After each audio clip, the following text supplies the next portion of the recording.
Mic पर आते ही आप ऐसे शांत हो गए हैं जैसे मुझे श्रद्धांजलि देने बैठे हो।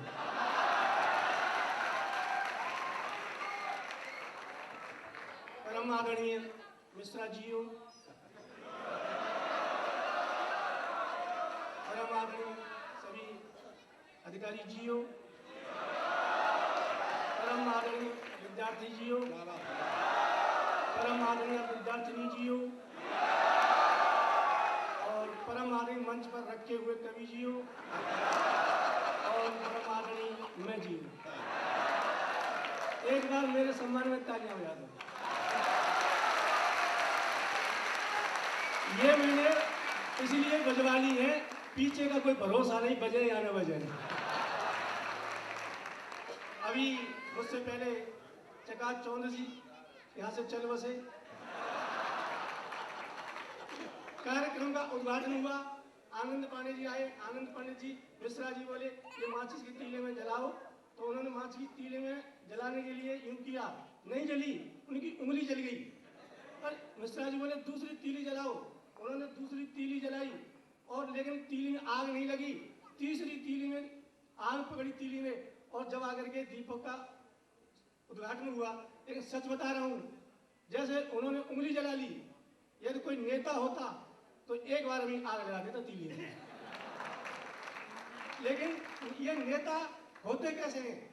मैं विशुद्ध हास्य का कवि हूं, व्यंग नहीं। हास्य और व्यंग में क्या अंतर है ये बताने के बाद मैं अपना क्रियाकर्म शुरू करता हूं। देखो, हास्य क्या होता है? हास्य एक बिजली का बल्ब होता है, स्विच दबा दो और तुरंत प्रकाश करता है। और व्यंग एक ट्यूबलाइट होता है, उसका स्विच दबाओ, थोड़ी देर में जलता है। व्यंग थोड़ी देर में समझ में आता है। उदाहरण के लिए देखें, हास्य क्या होता है? एक चोर पकड़ने की मशीन बनाई गई। वो चोर पकड़ने की मशीन सबसे पहले अमेरिका में लगाई गई। 10 दिन में उस मशीन ने अमेरिका में 50 चोर पकड़े। वही मशीन जापान में लगाई गई। 10 दिन में उस मशीन ने जापान में 80 चोर पकड़े। वही मशीन पाकिस्तान में लगाई गई। पाकिस्तान में 10 दिन में उस मशीन ने 5000 चोर पकड़े। वही मशीन हिंदुस्तान में लगाई गई। 2 दिन के बाद मशीन चोरी हो गई।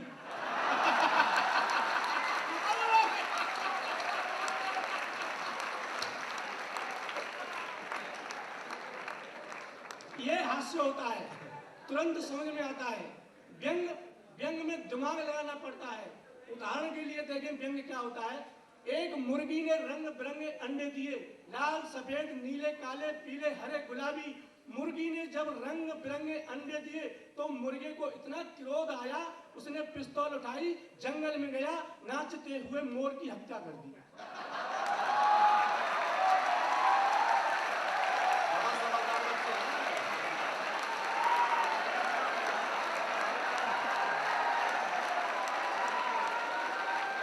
आप तो बहुत समझदार हैं, तुरंत समझ गए व्यंग को।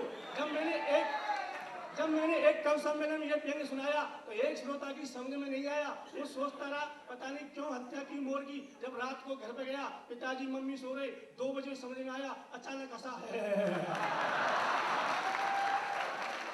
उसके पिताजी बोले क्यों हंसा रात को? बोला अब समझ में आया।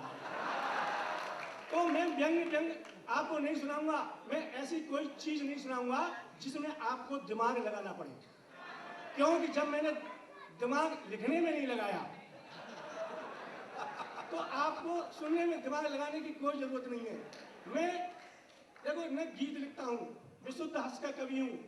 मैं गीत क्यों नहीं लिखता? आजकल जो गीत आए, देश की संस्कृति मिट गई, उन्होंने हमारा भविष्य खराब कर दिया। ये गीत होते, कोई मतलब नहीं होता इन गीतों का, लेकिन लिखे जा रहे हैं। एक लड़का सिगरेट लेके मुंह में सिगरेट पीता हुआ जा रहा, जब हम जवा होंगे जाने कहाँ होंगे। मैंने कहा तू शमशान घाट में होगा। लोग लिखते जा रहे हैं, पता नहीं क्यों लिख रहे हैं। एक दिन तो ये लिख दिया, तू धरती बचाए जहां भी रहेगी, खुशबू से तेरी मैं पहचान लूंगा। मैंने कहा भैया तू कोई कुत्ता है? वो खुशबू से ही पहचान रहा है। अब एक ने की सुहाग रात है, घूंघट उठा रहा हूं मैं, अब मैंने कहा भैया सुहाग रात है, घूंघट उठा रहा हूँ, बल्कि बड़ा परोपकार कर रहा है। सुहाग रात में तू नहीं उठाएगा तो पड़ोसी उठाएगा।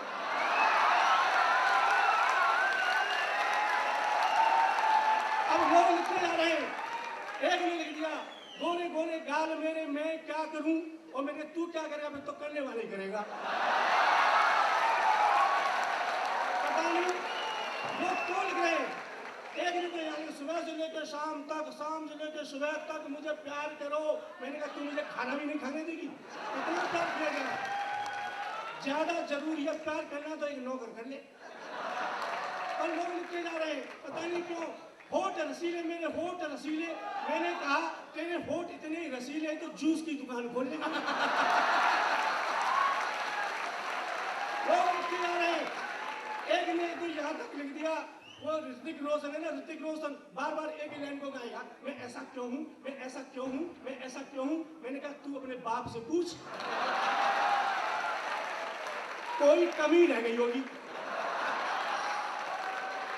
लोग लिखते जा रहे हैं, राजा को रानी से प्यार हो गया। अब मैंने कहा राजा को रानी से नहीं तो महत रानी से होगा। मैं गीत के चक्कर में नहीं पड़ता। आप जैसे बैठे हैं, संगीत समारोह हो रहा, गांव वाले बैठे, भीड़ हो रही थी, एक गायक आया और आते आते बोला, भाइयों मैं दीपक राग सुना रहा हूं। और दीपक राग वो राग होता है जो दिल में आग लगा देता है। इसके गाने का टाइम रात्रि के 10 बजे से शुरू होता है। सामने वाले जानते नहीं दीपक राग क्या होता है। आपने देखा होगा जो दीपक राग सुनाते हैं वो पहले तबला से करते हैं। उसने तबला उठाया, टिल, टिल,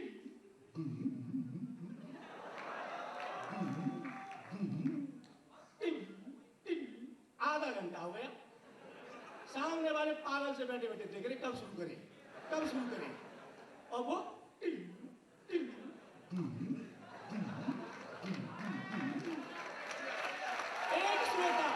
एक श्रोता लक्ष्य लेके खड़ा हुआ, क्या कर रहा है? भाई साहब अभी तो मैं तबला ठोक रहा हूँ। श्रोता बोला घर से ठुका हुआ क्यों नहीं लाया था?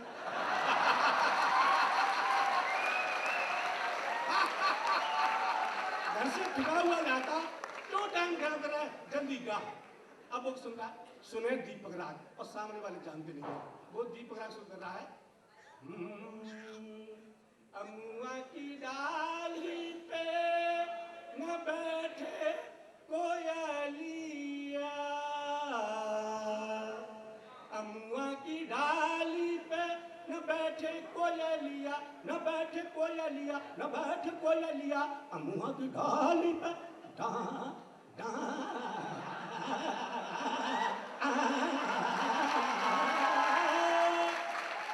अब श्रोता फिर लट्ठी लेके खड़ा हुआ, ओए तूने पूरी रात हराम कर दी हमारी।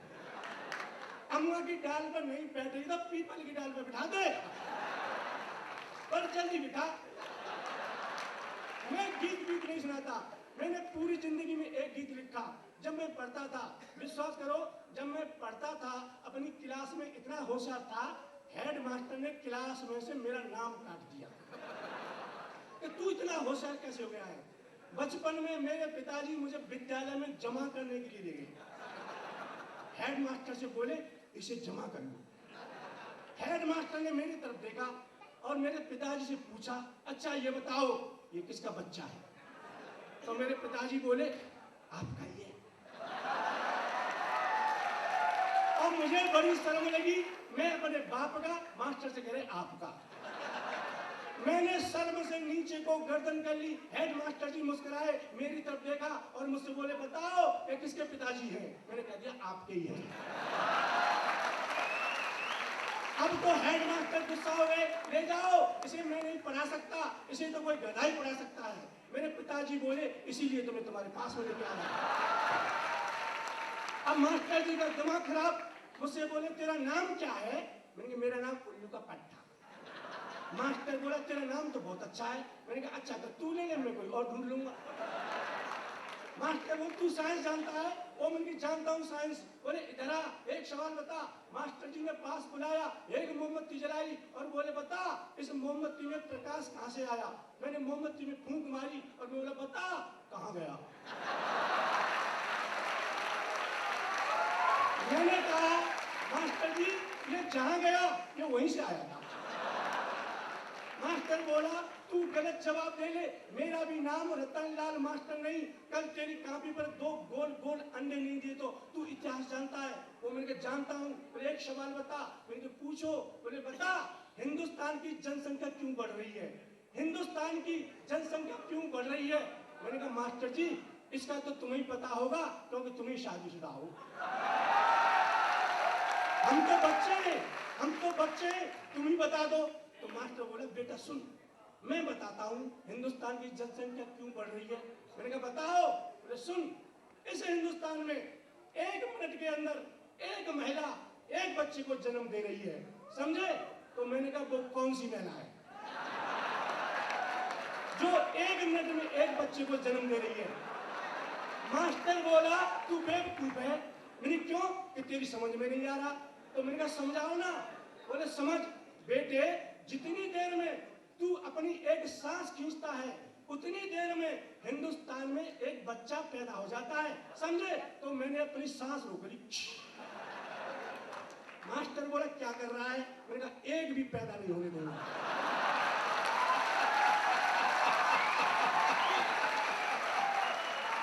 और कभी दूसरा विद्यार्थी आगे कर रहा। मास्टर बोला तू क्या कर रहा है? कि मैं भारत को चीन बना रहा हूं।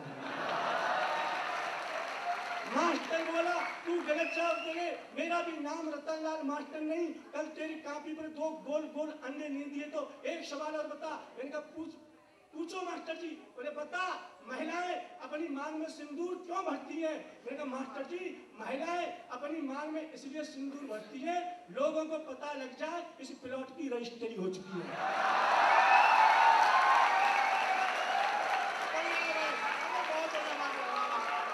अब मास्टर जी गुस्सा हो गए। बोले तू चुप रहे, मैं और विद्यार्थियों से पूछूंगा, तू मत बोलना।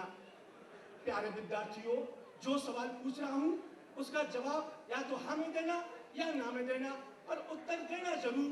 मैंने हाथ उठाया। मास्टर जी कुछ सवाल ऐसे भी होते हैं जिनका उत्तर न ना में दिया जा सकता है न हाँ में दिया जा सकता है। मास्टर बोला तू बेवकूफ है। मैंने क्यों, क्या ऐसे भी सवाल होते हैं? मैंने कहा होते हैं। मास्टर बोला तू मुझसे पूछ और मैं जवाब दूंगा, चाहे ना में दूं चाहे हाँ में दूं। मैंने कहा नहीं दे सकते। बोले तो तू पूछ। तो मैंने पूछ लिया। बताओ मास्टर जी, क्या आजकल भी तुम अपनी पत्नी के पैर दबा रहे हो? अब वो न तो ना करे और ना हाँ करे।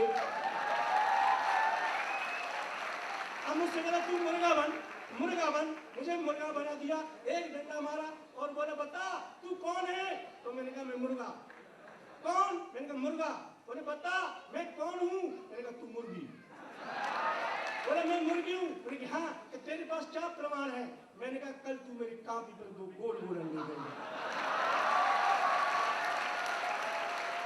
मैं देखिए चकाचौंधी बैठे हुए हैं, हमारे ब्रजेश जी हैं, ये वीरस की कविता लिखते हैं। विश्वास करो हमारी संस्कृति इतनी मिट गई। ये मुझसे बोले शाबाश तुम तो हंस के कवि हो, जिंदगी में वीरस की कविता नहीं लिख सकते। जब चैलेंज किया तो 2 लाइन वीरस की मैंने इतनी अच्छी लिखी, हिंदुस्तान का कोई कवि आज तक नहीं लिख पाया, और न समय लिख रहा है और न जिंदगी में लिख पाएगा, और लिख भी लेगा तो मेरा क्या करेगा?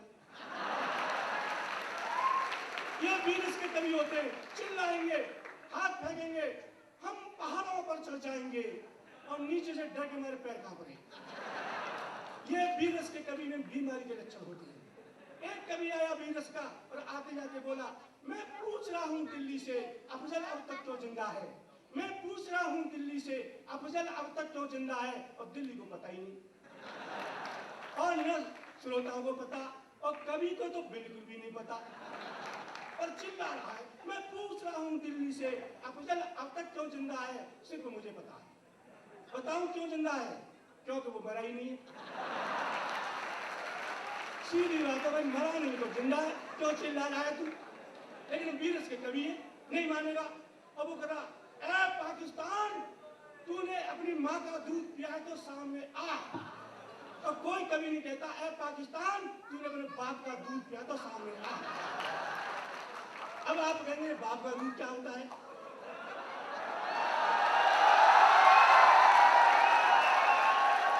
देखो मैं सिद्ध करता हूं, मैं सिद्ध करता हूं कि बाप का भी दूध होता है। देखो रात को मैं हलवाई की दुकान पर गया। रात को एक ग्राहक आया कि आधी किलो दूध देना। सेठ जी आधी किलो दूध दे दिया मीठा, और ग्राहक दूध पी के चला गया, पैसे नहीं दिए। तो हलवाई उसके पीछे भागा, उसका कुर्ता पकड़ के बोला क्यों बे तेरे बाप का दूध है? तब समझ में आया कि बाप का भी दूध होता है। लेकिन वीर रस के कवि नहीं मानेंगे। विश्वास करो वो कश्मीर मांगते हैं, और वीर रस का कवि कहेगा कि मैं जान दे दूंगा मगर कश्मीर नहीं दूंगा। मैंने पूछा तूने कश्मीर देखी है? बोले नहीं। तो अरे कश्मीर पर तूने रजिस्ट्री करा रखी है? बोले नहीं। तो मैंने कहा फिर तू कौन होता है लेने देने वाला? ऐसे पूछ रहा है जैसे कश्मीर मेरा मकान हो, और जान दे दूंगा पर कश्मीर नहीं दूंगा। मैंने कहा बेटा जब तेरी जान चली जाएगी तू तो ऊपर होगा, फिर तुझे क्या पता कि कश्मीर है कहाँ। हे वीर रस के कवि, तुझसे कविता लिखना नहीं आता तो मुझसे सीख। मैं होता इसी लाइन को कैसे लिखता कि मैं न कश्मीर दूंगा और न जान दूंगा, बोल एक भी चीज नहीं दूंगा। क्या करेगा तू मेरा? और वो मुशर्रफ है, वो कहे कश्मीर लेंगे, हम कश्मीर नहीं दे सकते। दो लाइन देंगे। मैंने मुशर्रफ से कहा कि कश्मीर छोड़कर हम न इधर में जाएंगे न उधर में जाएंगे, कश्मीर छोड़कर हम न इधर में जाएंगे न उधर में जाएंगे, और कश्मीर तुझे दे देंगे मुशर्रफ तो हनीमून का तेरे घर में मनाएंगे।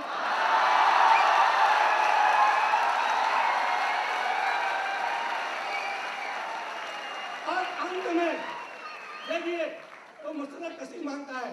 मैं स्टेशन पर बैठा, एक भिखारी आया और आते आते बोला 2 रुपया चाहिए, और मुझे 2 रुपए देने नहीं। मैंने इधर मुंह कर लिया। वो घूम के आया 2 रुपया चाहिए, मैंने इधर मुंह कर लिया, और 2 रुपया नहीं देने तो नहीं देने। वो फिर आया 2 रुपया चाहिए। विश्वास करो 10 मिनट में पागल की तरफ बक बका के वहां से चला गया। मत दे। अब वो मुशर्रफ कह रहा है कश्मीर चाहिए, इधर मुंह कर लो।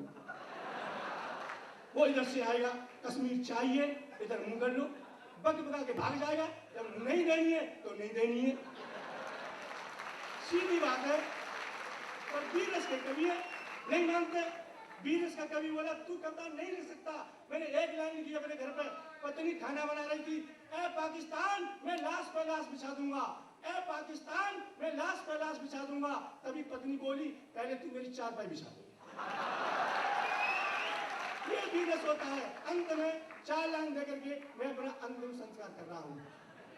देखिए ये वीर रस के आते कवि जो है कैसे आते हैं। मेरे सामने अच्छे अच्छे कवियों की कविताएं हकलाने लगती है। मुझे हकले की बात याद आई। एक गांव का व्यक्ति खड़ा हुआ, एक पुलिस वाला खड़ा हुआ, दोनों हकले। पुलिस वाला बोला टट टट टट टट क्या हुआ है? गांव वाला बोला पता नहीं है। सिपाही बोला नकल कर रहा है मेरी। गांव वाला बोला तू मेरी नकल कर रहा है। सिपाही पकड़ के थानेदार के पास ले गया। थानेदार से बोला ये मेरी नकल कर रहा है। गांव वाला बोला दरोगा ये मेरी नकल कर रहा है। दरोगा को गुस्सा आया और दरोगा बोला दोनों अंदर चलो।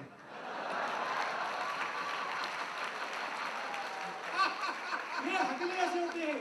मेरा एक दोस्त है वो हकला, तो मैंने कहा तू सुबह सुबह कहाँ जा रहा है? तो हकला बोला इंटरव्यू देने जा रहा हूँ। मैंने कहा किसका इंटरव्यू? रेलवे का। मैंने कहा रेलवे में किसका? अनाउंसमेंट करूंगा। और मैंने कहा तू अनाउंसमेंट करेगा? एक एक शब्द को 5-5 मिनट में बोलता है, कैसे कर लेगा? बोला कर लूंगा। तो मैंने कहा बोल पवन एक्सप्रेस प्लेटफार्म नंबर 1 पर आ रही है। तो हकला बोला पवन एक्सप्रेस क्या हुआ? गई।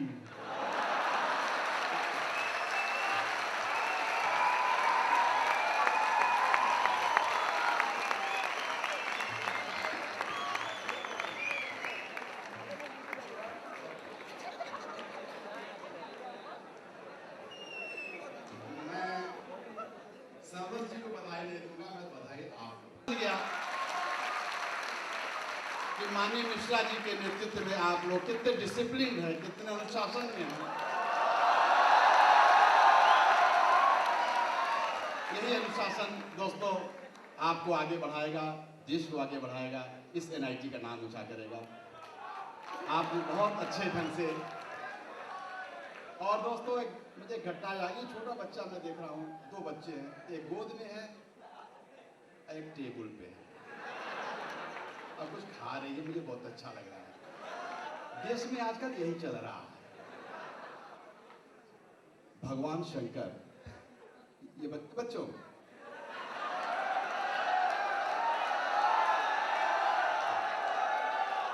देखो, हम लोग किसी को खाते पीते नहीं देख सकते।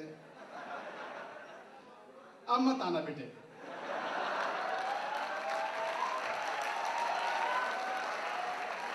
नहीं, आप लोग कितने मन से सुन रहे हैं, ध्यान भंग हो रहा है, उधर ही देख रहे हैं कि हमको भी मिल रहा है।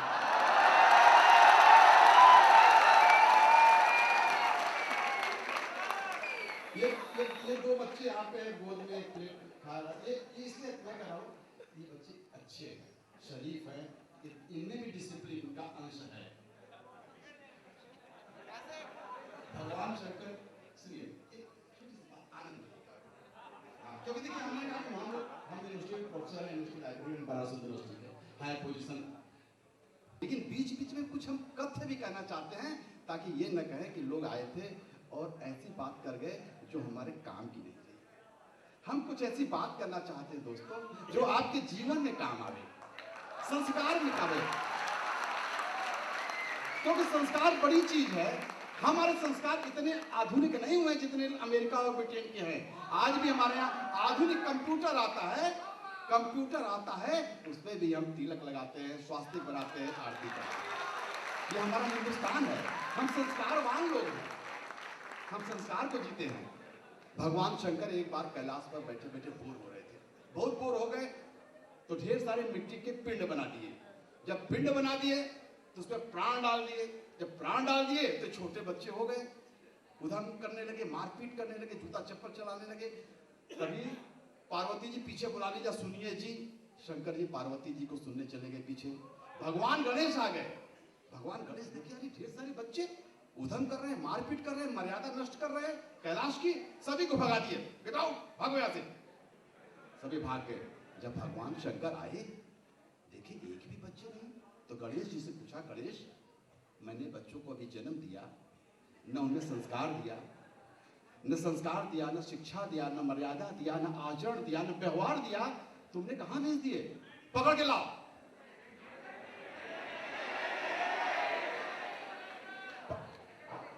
पकड़ के लाओ। वो गए गणेश जी, 25 वर्षों तक कैलाश पर नहीं आए।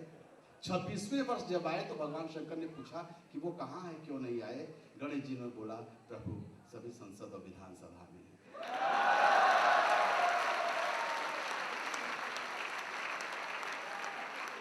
लेकिन ये संसद जो है आपकी उत्कर्ष की, NIT की, ये मर्यादा की संसद है, सभ्यता की संसद है, आचरण की संसद है। और इस संसद को प्रणाम करते हुए मैं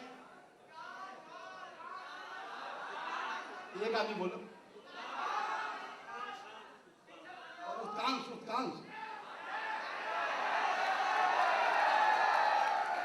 ठीक है, हम अपने को सही कर रहे हैं, उत्कांश, हाँ हम उत्कर्ष समझ। ये तो इस संसद आपकी है। आइए, अभी इन्होंने कहा अफजल क्यों जिंदा है, अफजल क्यों जिंदा है। अरे बाबा, अफजल संसद पे आक्रमण किया था, जिस काम के लिए वो गया था आज तक वो काम पूरा ही नहीं। मैं तो कहता हूं जिंदा रहो और एक बार छूट गया वो काम कर दो।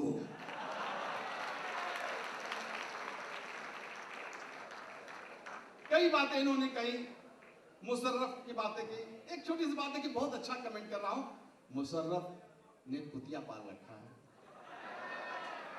उसने 7 बच्चों को जन्म दिया और बच्चे, मुशर्रफ इंग्लैंड गए थे, वो पाकिस्तान में कुतिया थी, कुतिया ने जन्म दिया, 7 बच्चे पैदा हुए कुतिया को, और कुतिया पैदा होते ही हिंदुस्तान जिंदाबाद, हिंदुस्तान जिंदाबाद, हिंदुस्तान जिंदाबाद करने लगे।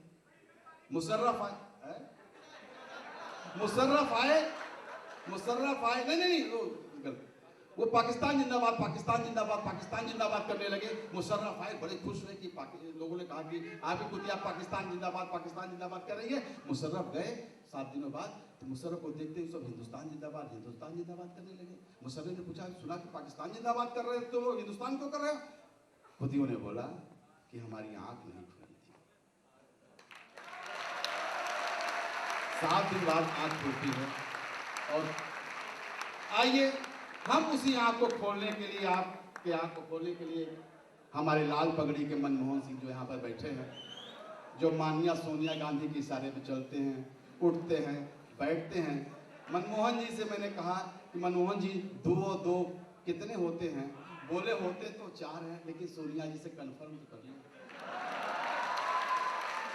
हमारे भी ऐसे ही जो मनमोहन सिंह जी हैं जो यहाँ पर बैठे हुए हैं, इतने इनकी घटनाएं इतनी। हमारे घर आए आज 15 साल पहले, मैंने कवि सम्मेलन की शुरुआत बीएचयू में आईटी में की थी, आईआईटी बीएचयू में की मैंने। तो ये आए हुए थे, मेरे घर में गए, बाथरूम यूज किए, बाथरूम में यूज करने के बाद जब आए तो बोले, चकाचौंध जी वो तेल रखा है उसमें वो चिकनाई नहीं है। मैंने कहा क्या हुआ? मैं जाके देखा कि बड़ा वाला आफ्टर शेव की बोतलें पूरे अपने बाल में लगा गए। ये ऐसे सरदार है। जोरदार तालियां बजाइए, हमारे सरदार रतन सिंह जी आ रहे हैं। और हो चुकी है पीर पर्वत सी पिघलनी चाहिए, हो चुकी है पीर पर्वत सी पिघलनी चाहिए, इस हिमालय से कोई गंगा निकलनी चाहिए। मेरे सीने में न हो सही, आपके सीने में ही सही, हो कहीं भी आग पर आग जलनी चाहिए।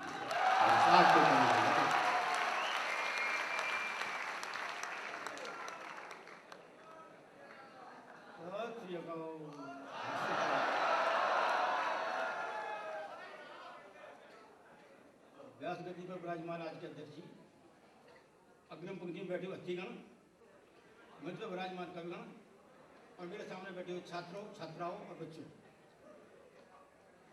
मैं रिटायर्ड मिलिट्री मैन हूँ, अब यही काम कर रहा हूँ और कोई काम बस की नहीं रहा। आपकी इजाजत तो मैं अपना काम शुरू करूँ।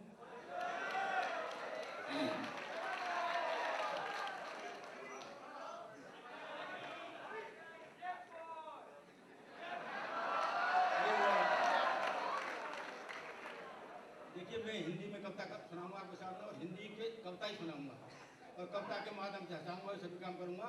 मेरी कविता देश विदेश सब तरह सब चीज उसमें आएंगे। आप भूगोल भी पढ़ेंगे, उसमें ख्याल पढ़ेंगे, सब कुछ पढ़ेंगे। कि आदरणीय सभापति और मुख्य अतिथि जी मंच पर विराजे हुए कवि चित्त लाइए।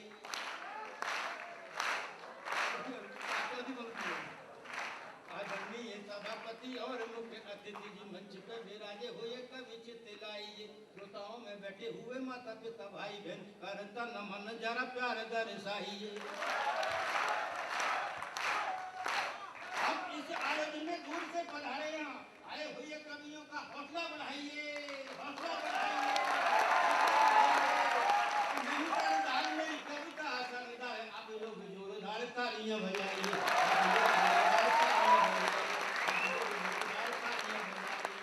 हर कोई यही कहेगा यहाँ के जोरदार ताली बजाओ, जोरदार ताली बजाओ। इसलिए बोलो क्यों बजाओ?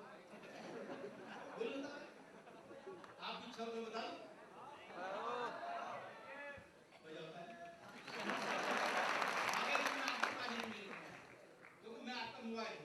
जितना चार्ज कर लो उतनी अच्छी हो जाएगी। मेरी इच्छा हुई ताली की, मैं मोबाइल चार्ज करूँ, उन्होंने ताली किया, मोबाइल चार्ज करो। ताली क्यों बजाते हैं बताता हूँ आपको। अभी शुरू कहाँ करा मैंने, शुरू कहाँ करा तो साहब बता रहा था ताली क्यों बजानी चाहिए। आप जानते हैं कविता तालियों से कविता बड़ी होती है ना कवि बड़ा होता है। फर्क इतना का कविता पढ़ते में कभी